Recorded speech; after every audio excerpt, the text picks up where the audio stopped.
Welcome everyone, this is Physics Pro. In previous video, we have discussed about Gauss Theorem or Gauss Law.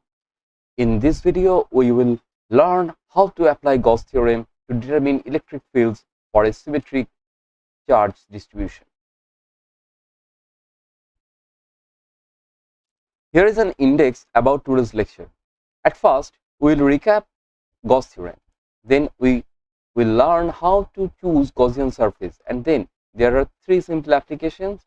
Later, we will summarize key points of Gauss Theorem. So, Gauss Theorem says us the flux of the electric field. The important point is the flux of the electric field through a closed surface, the closed surface, and it is equals the charge enclosed divided by the permittivity of free space.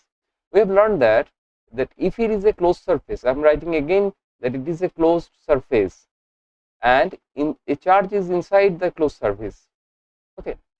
So, what will be the mathematical form? So, mathematical form is E dot ds equals to Q enclosed by epsilon 0. So, this is the Q enclosed inside the closed surface and these are surface. So, this is our Gauss theorem, but how we will apply to find this electric field?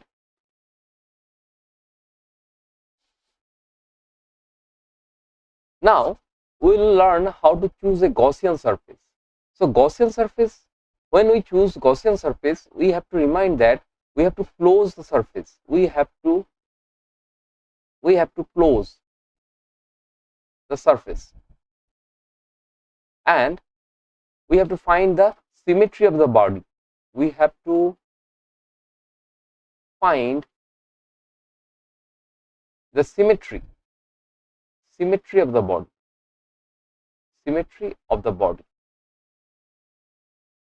This body, the symmetry of the body will help us to form the Gaussian surface.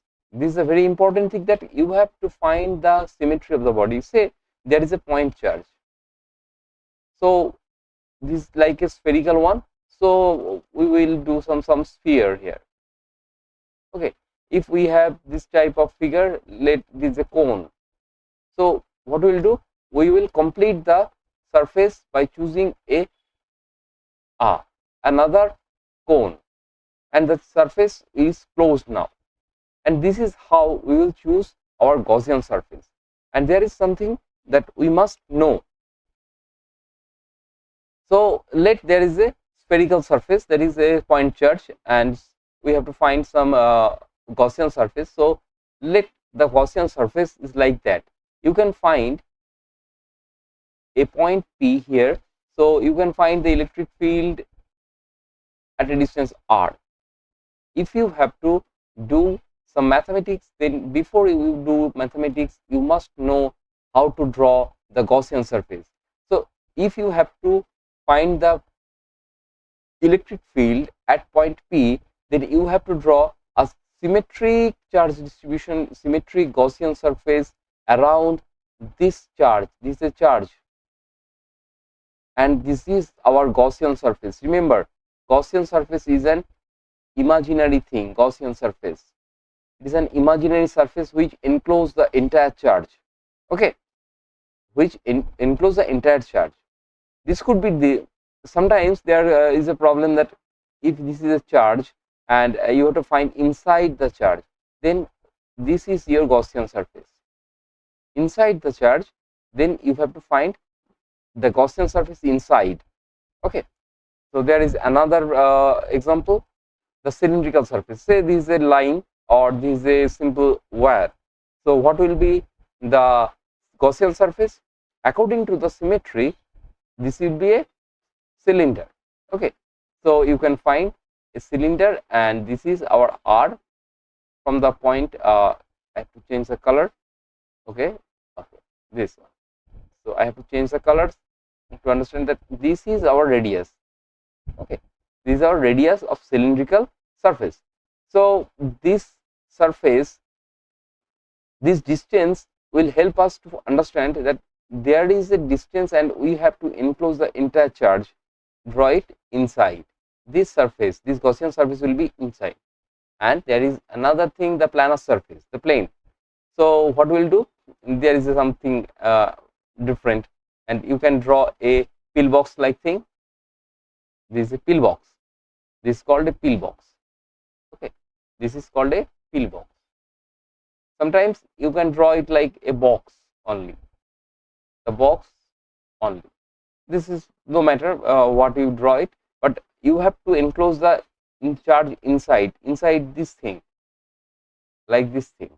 Okay, we'll do some problems about spherical surface, cylindrical surface, and planar surface to understand the whole thing. At first application, we will learn how to apply the Gauss theorem to find electric field of a point charge. So let's have a point charge. We have a point charge, say this is our Q, and we have to find electric field like this point. Okay, so the distance is r, and what we will do, we will make a Gaussian surface of radius r. At first, what we do, the first point is that draw a sphere of radius r around the charge. So this Gaussian surface, these are Gaussian surface GS. So this Gaussian surface encloses the entire charge. So we can write that integration E dot ds equals to Q enclosed by epsilon 0. So Q enclosed is nothing but Q by epsilon 0. Okay, yeah, I am writing epsilon 0 because this is a vacuum, or this is a free space, Okay, if it is not a free space, then epsilon 0 will be epsilon. Now the electric field has a direction of r cap. Okay, electric field is nothing but E into r cap, because electric field does not depends on theta or phi or any other thing but r cap. And what about ds? So now ds will be something like E r cap. This is electric field portion, and dot ds will be dot ds into r cap. Okay, I am not doing ds now, equals to Q by epsilon 0. Fortunately, this electric field, the magnitude part, is a constant one. Why constant? Because electric field E is proportional to 1 by r square, and this r is fixed, and this r. Okay, you can find electric field, the magnitude is fixed for every point in this Gaussian surface. In the boundary of the Gaussian surface, in every boundary point, the electric field is same. So we can do that. E is outside our integration, and there comes r cap dot r cap. So it gives us 1, and integration ds equals to Q by epsilon 0. You can do it rigorously if you try to integrate integration ds. But what we know, there is a simple trick or simple idea. The physics gives us simple ideas. So what will be the total surface of the Gaussian surface? If it is if it has a radius r, then the total surface area will be 4 pi r square. Is that it? This is nothing but the area of a sphere equals to Q by epsilon 0, or electric field is Q by 4 pi epsilon 0 and r square. So what will be the electric field? This is the magnitude only. So vector E equals to, from this idea we have found the magnitude. So this is Q by 4 pi epsilon 0 and r square and r cap. Okay, this is our electric field, what we have calculated from the Gauss theorem. Now the next application is infinite line charge. There is a line charge and it is infinite. Mind it, it is infinite. This is infinite, and there is a charge. So what does it mean? It means there is a charge Q, but the charge is distributed throughout the entire line. So you cannot find a charge for some point. Okay, what we will do? We have to find first the Gaussian surface. That there is a point P. we have to find the electric field at the point P. So we are drawing a R. Okay, this is the distance from the line charge. Now this is like cylinder, so we are drawing a cylinder to form a Gaussian surface to enclose the wire. So we are doing this type of things, a portion of the wire, not the whole entire, not the entire wire, but something, some portion, and this Gaussian surface has some length L. Okay. Now we have to find that what will be the charge inside this L length. Okay, how to find the charge now? This is a critical one. So what will be the charge? The question is, what will be the charge? What will be the charge? Okay. Here comes an idea that it is a line charge, so this has a lambda. Lambda means a linear charge density. Linear charge density. And lambda, by definition, lambda is dq by dl. So this is a small elementary length, say dl, and we can consider that there is a dq, a small charge there. Okay, and this lambda is nothing but a constant. Okay, constant. So we can find that dq equals to lambda into dl. Okay, so q equals to lambda into L. So this is the enclosed charge. We are writing q enclosed. This is the enclosed by this Gaussian surface. So integration E dot ds says E dot ds equals to lambda L by epsilon 0. Now the E dot dl, so E is still now, E, direction of E is here, so we can write it like that, ds, okay, equals to lambda L into epsilon 0. So what will be the area of this Gaussian surface? Mind it that this area is always calculated for Gaussian surface. Okay, it is a very important thing that this integration is doing. What we are doing in this integration is that we are calculating the Gaussian surface, the area of the Gaussian surface. Okay, this is the area, and 2 pi RL is the area of this body portion. Okay, side portion, not the upper and lower portion, because upper portion have some area, say pi r square, and the lower portion has the same area pi r square. But if we think that what will be, why we are not taking this pi r square, because the direction of the area is towards the, if you do the dot product, then it will be 0, and the same thing will happen if is placed here. Okay, because they are 90 degree, and dot product gives us cos theta, so cos 90 is 0, and this is the only thing survives the body, not upper portion or down portion. This equals to lambda L by epsilon 0, and electric field equals to lambda L by 2 pi epsilon 0 r into L. So L to L, and E is lambda, okay, is lambda by 2 pi epsilon 0 r, and electric field E equals to lambda by 2 pi epsilon 0 r into r cap. Okay, what's a very important idea, that this electric field does not depend on r square but proportional to 1 by r. This is a very very important idea, that this is not always happens that E is proportional to 1 by r square. Sometimes it is proportional to 1 by r, and we see that for infinite line charge it is 1 by r. Okay, so let's go to the next problem. There is a plane, a planar charge. So what will be the effect? And it is an infinite plane sheet. So if we put some charge here, it will be expanded all over the place. This is not a line, and here comes an idea that the charge is distributed over the plane. The charge is distributed over the plane. So we are defining sigma. Sigma is surface charge density. Sigma is surface charge density, and it is nothing but dq by d say a. A is the area. Okay, what is the area? Area is something like that. It is an area.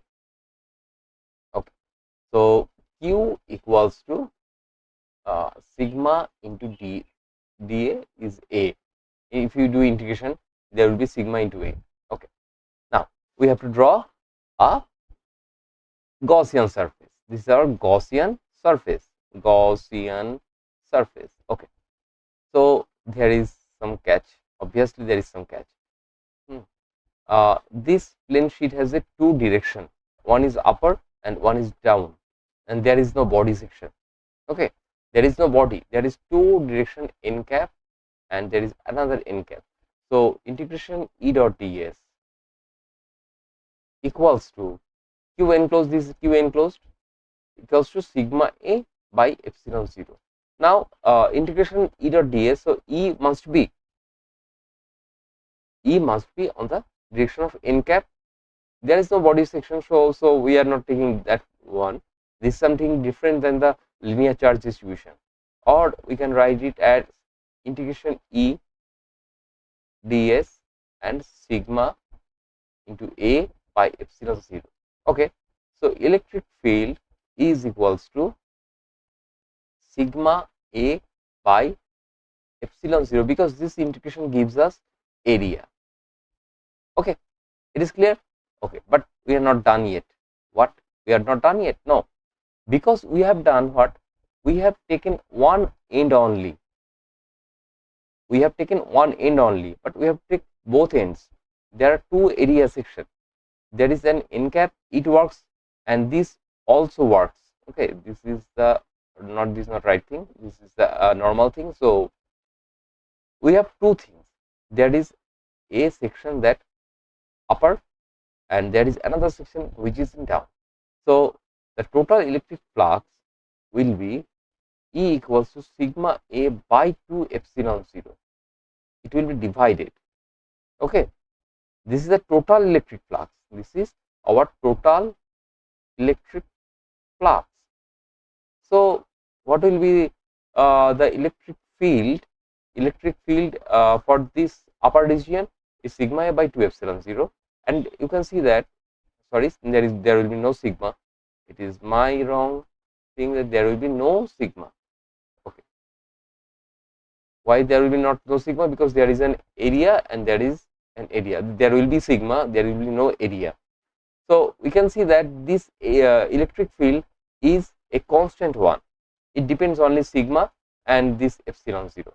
So there is no functional dependency, and this electric field will be like this, 2 by sigma epsilon 0 and n cap. Okay, so this type of application, if you have any question about it, ask me in comment, and be free. It's okay. Okay. So what we have learned today is that the Gauss theorem relates electric flux to enclose the charge, and it simplifies electric field calculation. Okay, why we use the Gauss theorem? Because it simplifies electric field calculation, and it works only for symmetrical charge distribution. Remember, Gauss theorem works for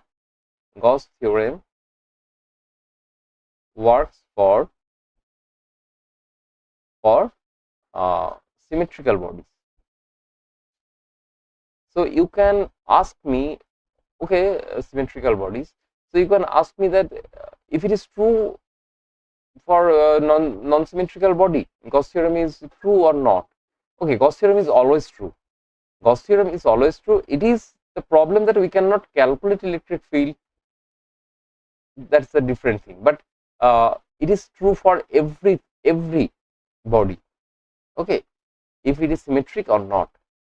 So choosing the right Gaussian surface is crucial. This very very important point, that if you can choose a proper Gaussian surface, so you can solve the problem very easily. If you don't,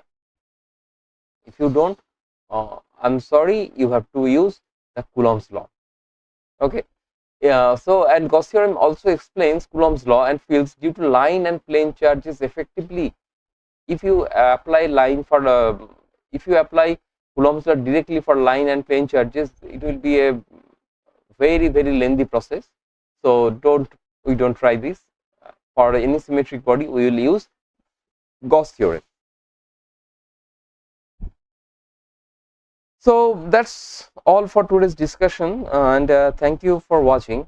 If you have any question, feel free to ask in the comment, and don't forget to like, share or subscribe for more physics lectures.